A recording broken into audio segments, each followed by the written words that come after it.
Bobby Bear, the first album came out in 1973. Bobby Bear sings lullabies, legends and lies. And this was the first of several albums that country singer Bobby Bear collaborated on with Shel Silverstein. Bear ended up recording over 100 of Silverstein's songs. So some examples are Bottomless Well, in which a young maiden pushes her kidnapper down a bottomless well. And she's not guilty of murder because he's still alive and continuing to fall. He never reaches the bottom. Paul Bunyan, originally one of the children's poems in Where the Sidewalk Ends. This song retells the American folktale of Paul Bunyan, a lumberjack of huge size and strength, and his companion Babe, a giant blue ox. And there's a song called The Winner, a darkly satirical take on the notion of winning and the destructive consequences it can bring. And this song takes 9 minutes to sing. I'm just going to give you the first few verses and a brief summary of the story. So I'll just read this.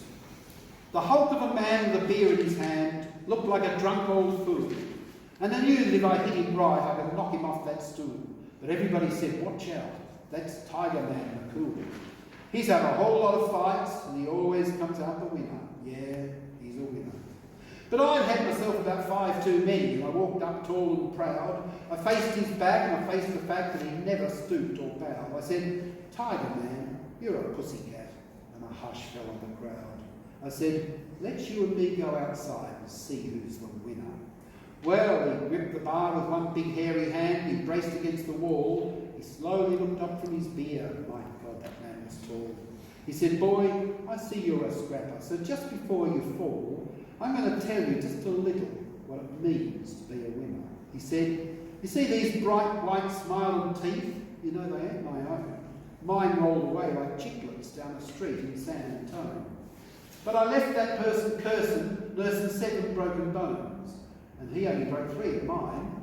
That makes me a winner. So he goes on to say that he has a steel pin that holds his jaw in place, a broken back, a twisted neck, cauliflower ear, a glass eye, arthritic elbows, dislocated knees.